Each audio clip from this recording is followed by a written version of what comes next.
somewhere else. And I think to me that this is where morality actually leaves the hospital and walks into our everyday life, because it's a universal human struggle. Sometimes, like I said before, you want to help somebody who is in need, but you feel like you can't do everything because one, you don't have tools, you don't have what it takes to actually help this person. And for example, let's say a roadside accident happens. You see a car accident. You are not a doctor. You cannot perform surgery. You may not even know first aid. And so help in that situation is limited. You don't know exactly what are your options? What do you have? Drive away because you are not trained. In 21st century is to pick up your phone and make a video. A lot of people do that a lot. Or maybe you stop, you call emergency services, you keep the person safe. Traffic, you comfort them or something like that. In the case of somebody who is a myself, that they are supposed to have all of these things as knowledge to use in this particular time. For some reason, I don't know if it's no longer a thing that the people who are supposed to help take care of people other than saving a life first. Or maybe it's just an ordinary snake bite.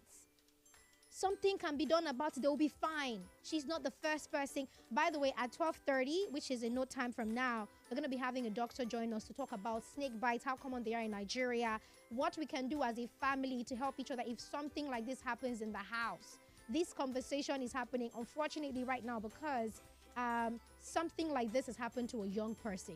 She was bitten by a snake, went to the hospital and could not access care for so many reasons that we cannot unravel at the moment. But right now, what we know is that she went to a hospital and they told her that they don't have anti-venom to take care of her. And so, morally speaking, I'm asking you that when help is limited to help somebody, what is the right thing to do, especially when you've been trained to do that? That's my question for you this morning, this afternoon. You can call me on 0201 271 0242, 0201 271 0243. Let's talk about bullying at school, for example, where a child sees another student, or you probably know somebody who is being bullied, and you cannot stop all the bullying in the system. We talk about it every day. We try our best to amplify the conversation as much as we can, but you cannot control bullying in somebody's home, in somebody's life. You can spot it and say something about it. In this way, help is limited because you can only talk sometimes, right? But if you actually see something and you maybe tell a teacher, you stand beside the victim, you refuse to join the mockery, you are probably fixing that system because you're refusing to be part of it. Or maybe there's fire in the neighborhood. A neighbor's house is on fire, right? And you don't have the fire fighting equipment. You cannot enter the flames because you are not trained for it. But you can call emergency services. You can alert others. You can help children or even elderly people to move away. You can bring water if you can do that. You can do something about it. But if you choose not to, are you helping the situation in any way? Morally speaking, when help is limited, what is the right thing to do, especially when a life is in danger? That's what I'm asking you this morning. Because sometimes it might not happen the way Naya's case happened. It might be something else. But as a human being, whether you're trained or not trained, something should come to your mind at that time to help the person. And if we don't do that, we'll keep talking about this every single day. It might not be a snake bite tomorrow, it might be something else. Or you might be part of the solution or the problem. We'll have to think about it again. At this point in time, we have a doctor. He's finally joined us in the studio this afternoon. And we want to look into the other part of the conversation, which is that the medical reality of things. He's going to help us to understand how snake bites are treated, what challenges hospitals may be facing in this regard, what families should know in emergencies. But I'll take this one before we move on to that conversation. Hello, good afternoon to you. What's your name? Good afternoon. Good afternoon, ma. Good afternoon to you. Thank you for calling. What's your name? Where are you calling from? Okay, I'm Liz, calling from Lekki. All right. Lagos. Okay. Okay, to me, okay, I'm 23, going to 24 this year, August 15. So I think what they should have done to that auntie is even if they don't have the material to attend to her, they should have maybe called the next hospital that is close by. They should like borrow their tools or call another doctor to attend to her. They shouldn't have left her like that. Hmm. All right. Thank you very much for calling. Dr. Fred has just joined us in the studio this afternoon, and we have to take a break. We'll come back. I'd like Dr. Fred to react to what you have just said. Is it even possible that a hospital can go and call another hospital, borrow their tools? Because we want to see how we can do better when something like this happens again. It can happen anywhere at any time. We want to know exactly what the right thing to do. And if somebody is being justified in their actions, let's understand so that we know who we are blaming. Because, yeah, somebody has to be blamed for this. Unfortunately, somebody has to be blamed for this. The time is 12:34. We like to call this side of the radio the royal side of the radio because you are chilling with a princess all the way to 3 p.m. Monday to Friday on the Peak Up Show on Kids FM 101.7. Do not go anywhere. What does your family listen to? What do they watch? Is it fun? Is it really fun? No, no, no. Hey, catch some of radio's finest and most wholesome content on Kids FM 101.7. Starting from the morning bell, catch all your favorite shows on Kids FM. Families, this is where you get all the fun. Don't forget to subscribe to our YouTube channel at Kids FM Nigeria. Kids FM 101.7. Let's play.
That there's a process to everything. And you cannot just jump and do stuff. But there's also compassion settled inside the profession. Okay. And we so heard that the person who actually took themselves to the hospital, the person who was beaten by a snake, went to the hospital and don't have what to treat you. What's that the best way to actually approach that situation? Okay, good afternoon and thank you for having me. Now, it's sad that we have to visit this scenario. A lot of Nigerians don't understand how bad the healthcare is.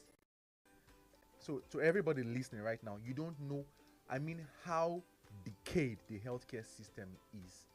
So, if somebody in a standard society, if you're having a snake bite and you present to a facility and they don't have what they need, the next protocol, the next standard is the hospital will contact the other hospital that can handle your case and tell you that someone here but there is a paramedic or whatever that goes with this individual to the hospital. But in this part of the world, we don't have that. Is it the system or the people? Very good or question. The person? Very good question. We have a very systemic problem. And the systemic problem is that we don't even have enough health workers on ground. So if you have a doctor in a hospital and you are coming with an emergency and they don't have what they need, they can't leave that hospital to go with you. at the hospital. So first of all, hospitals are very understaffed. Nigerians don't understand that. Number two, hospitals are poorly equipped. It's surprising, though there is an update right now that she was given antivenom. There's an update. But the first story we heard was that there was no antivenom. Now, so I think I mentioned that, but Yeah. we're not sure if it's the first or the second hospital Good, that she very, went to. very good. Yes. But the hospital that attended to her when she passed on said they gave her antivenom. Now, the thing about antivenom is this. Number one, in this part of the world, we can't store antivenoms because we don't have the right cold chain system. What it simply means is that we don't have the facility to store them. Wow. So if you're buying antivenom, you should be able to store it under a particular temperature that will make sure that it stays active. Okay, for a long time. Active. Okay. So you can get antivenom and think it is active, whereas it's not active because you are not storing it under the right temperature. Wow. So Nigeria should understand that this electricity problem is a very big one. Most hospitals can't store it. Number two, it's expensive. One vial could cost up to about 80,000, could cost up to about 100, 150, and in severe cases, somebody can use up to 20 vials. 20. Wow. Now, again, in the management of snake bites, not every snake bite is, or not every snake bite is from a venomous snake. Not every snake bites. You could get bitten by a snake and nothing would happen to you. Wow. Okay. But when you get bitten by a venomous snake, the time starts ticking. For every second. But how do you know that you've been bitten by a venomous snake? So we, the layman, would not know. Okay. But it takes a professional to know that this might be a bite from. And that's why you have venomous to snake. quickly go to the hospital. That's why you have to quickly go to the hospital. So a lot of people don't know about all this. Okay. Now, okay. Okay. Just finish your So- thought so we can just. We are blaming the hospitals, but we should understand that there is severe problem. It could be anybody. Oh. You see this young lady that passed on, may her soul rest in peace. She never knew that she would be a discussion today. So God forbid, next week, who is going to be the next individual that we will be talking about? It's not about cruise and dancing. There is severe problem. Oh, it might not be you. It might be your father, your mother, your brother, your sister, your son, your daughter. Somebody related to you might be affected. So we shouldn't say it's not my business. The young lady never knew that she would was be going at to the be receiving end of the healthcare system in this country. One day. So it's sad. So maybe another thing is these anti-venom, we don't have a lot of them enough. Not because we can't store them, but maybe because snake bites are not common in Nigeria. Is that even an excuse? How common are snake bites in Nigeria? Okay, so number one, the reports we have about snake bites is not current. It's about 5 years old data. Okay. Snake bites do happen. They are majorly underreported. The one that is reported is about 15 to 20,000 snake bites in a year. Mm-hmm. Out of that 20,000 snake bites, 2,000 are fatal. So annually, we lose about 2,000 people from snake bites every year, which means that what would be the real number if people present to the hospital is actually quite more than that. The reason we are discussing about this situation is because it came on the media. What about those that Who did not make the news? who never had opportunity to get this kind of attention? The stories didn't make the news. You get the point. Yes. So it's quite much more than this, and we lose a lot of people due to snake bites. Yeah. Okay, so I want to believe that growing up, we heard that there's a very easy way to tackle this thing. Yeah. What I know and I saw in movies as a child, Dr. Fred, is you just have to tie the upper part of the leg where the person was bitten and then suck out the venom. Okay. Is that something that a nearby person can do? Do they train nurses for these kinds of things? I'm thinking that if the nurse could not help or anybody, the healthcare giver cannot help because of the system is decayed, the systemic problem, there could have been something to actually do to save that person's life. Was there any way we could have avoided this to start with? Okay, so we have a big problem. And when you mention movie, you mentioned movie, and I'm going to hint on that right now. The movies gave us a wrong picture of how to handle snake bites.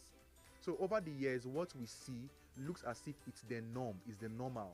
So if you're going to make a movie and how to manage snake bites, there should be medical professionals that will help you direct that script and tell you what should be done. Okay. So you should never suck out the venom. Do you know some people have sucked out venom and the person that was bitten did not die, but the person that sucked the venom died? Oh, really? Yes. Oh. because the person who sucked the venom had a cut in the mouth, never knew, tried sucking the venom. You suck the venom, you died. The person that was bitten didn't die because the person got medical attention. So you should never suck the venom. Number two, again, is that, like I mentioned before, not every snake bite is venomous. You get the point. Good. Yeah. Now, what should you do? Most times when you get bitten by a snake, the normal response is to panic. You'll be tense because you don't even know what to do. I'm going to die. So we tell people, remain calm. Don't run. For every attempt you make, move. For every attempt you make at moving, you contract your muscle. Those contractions keep moving the venoms around the body. So remain calm wherever you are. If you can, let somebody immobilize your limb and then let them carry you to the nearest hospital. Okay. You should not cut. You should not suck. Now, people try to tie, and this is the problem with tying. You don't know the extent you need to tie above that region. So let's say you're bitten in your toe, your right toe, and the normal response would be to tie the legs, right? Good. You could tie that leg so tight that by the time you get to the hospital, the venom would destroy that region of the leg that will have to amputate. So a lot of people who get bitten by snakes end up being amputated too, because they tied so tight that there was no longer blood flow and the venom was restricted in that area and it killed that part of the limb. So people tell you, if you want to tie for any reason, don't tie. Immobilize that limb, because if you keep it like that, the venom will be restricted there and will not spread and then get to the hospital. So between the time of the snake bites and the time you get to the hospital and they start the antivenom is very important, because we have different types of venom. You could get bitten by a snake, and what the venom would do is to cause bleeding from the nose, the eyes, the ears. So they call them hemotoxic. Okay. You could get bitten by a snake, and what the venom would do, it will paralyze every muscle. Yes. To get to a point in time, the person can no longer breathe, cannot move, cannot open the eyes because all the muscles are paralyzed. So depending on the type of venom, and this is why when the person gets to the hospital, it's not enough to just give antivenom too. Okay. Because if the venom has started working, we will not need just antivenom again. No, we will need ICU. Yes. We will need other forms of care. So making it look like it's just antivenom that will be was no, needed. No. Should be needed it's a to holistic thing approach management, yes. to that thing. Yeah. And but with the situation of things, Dr. Fred, I think that what I'm hearing you say is when a snake bite happens, you want to quickly keep calm and find yourself to the nearest hospital. Yeah. Somebody did that and nothing came out of it. That is why we are in a we don't know the mess. See, oh, if I have this problem, I will go to the hospital. But you're not aware that where you are going to is not equipped to handle you. So are we doomed, Dr. Fred? I'm not going to come on air and mention anything negative, but we should know. We should count our teeth with our tongues that we are in severe mess. And this is not the time to play politics. Why emergencies are so bad is that it wouldn't let you know when it's going to come visit you. We don't have anybody that says it's for them. It could be anybody. It might not be snake venom. It could be fire accidents. It could be collapse. It could be severe bleeding. And you go to the hospital, they will tell you there is no blood in our blood bank. You could go to the hospital and they will tell you there are no doctors. So it's not just about snake antivenom. There's me talking to you. Listen. I am scared though. This is beyond, and nobody can say I'm saying rubbish. I'm totally scared because if something happens to me, you know, doctors died now. A very senior doctor had an emergency. They rushed him to the hospital. They couldn't attend to him because the people there were burnt out. By the time they realized who he was, it was very late. This was late last year. A very senior doctor. So nobody is immune to the nonsense we have in this country. And if you are playing politics with this, I pity you. Oh my God. Because I was gonna look at it from the moral angle and say something could have been done to help, but what you're telling me now is that the nurse's hands were tied. You know, even if she wanted to, maybe they're not also trained to do the sucking outs that you know I just mentioned. Something that could have just made her stable, call another hospital or something. No, we don't have that system in place. We don't have it, honestly. We don't have it, and this is what we are supposed to have. Now, the hospital released the reports to narrate what happened. When she came, this was what we did for her. But I'm going to say this here, it's not enough to release the reports. We need that report to be investigated, not because we want to witch hunt the hospital, but let people know that you guys actually tried, not you telling us. Let an independent body investigate and say, actually, the hospital did their best. Nobody should go after them. Because with the information we have and with the narration we have, it looks as if the hospital was out there, they didn't do anything for her. You get the point? Yes. So this is why we need you don't just take press statements as medical professionals and run with it. There could be bias in that statement as well. This is why you need an independent body, and whatever body should just investigate to help us gradually win back the trust of our people. And just, I don't know, I won't say heal the system because it's badly diseased for some very weird reason. But thank you so much. Dr. Fred has this catchy phrase that he uses, good life in a sense. I don't want to see, I don't see where in this case this person had a bad life. No. I don't see any case where this person didn't live healthy or did what they were supposed to do. As a matter of fact, we give kudos to her because she was strong enough to still take herself to the hospital to find help, but she couldn't get that. But you've said it all. I think you've said it all. Just be safe out there. Find ways to not get yourself in trouble. Drink a lot of water. I don't know. You are the doctor. Tell them what they need to do their own best at least. So that on this particular note, what you should be doing right now is I believe we all have our WhatsApp, right? You have a WhatsApp status. You don't need to be a doctor. Start shouting right now with your WhatsApp status. Why am I saying this? You could drink water, my dear. You could eat healthy. You could do everything normal, and for unknown reasons you are involved in an emergency.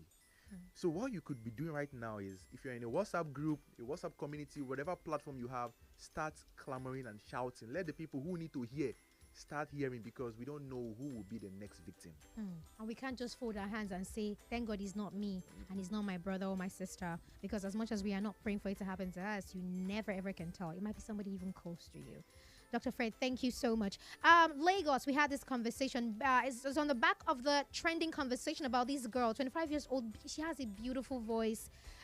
Who knows what life had in store for her, but today we don't have her with us anymore because she died from a snake bite, and it could have been something that could have incurred. All she needed to do was get to the hospital, and she did that. But unfortunately, at the time that she did get to the first hospital, we hear that they told her, we don't have what it takes to treat you. By the time she'll get to the next hospital, you know what, it was maybe too late or something, but we don't have you here with us anymore. If you want to react to the conversation, we have WhatsApp 09088851864. Dr. Fred seems to believe that the only thing we can do right now to manage this situation and make sure it doesn't happen again is to use your voice to speak out on the ill happening in the health sector, because it is so decayed. Actually, that's what he says we can do at the moment. All right. WhatsApp is there for you. You can also call us on 0201-271-0242 right here on Kids FM 101.7. Thank you so much, Dr. Fred, for making the show out of your busy schedule. We hope to see you again another time. Thank you. What does your family listen to? What do they watch? Is it fun? Is it really fun? No. Hey, catch some of radio's finest and most wholesome content on Kids FM 101.7. Starting from the morning bell, catch all your favorite shows on Kids FM. Families, this is where you get all the fun. Don't forget to subscribe to our YouTube channel at Kids FM Nigeria. Kids FM 101.7. Let's play.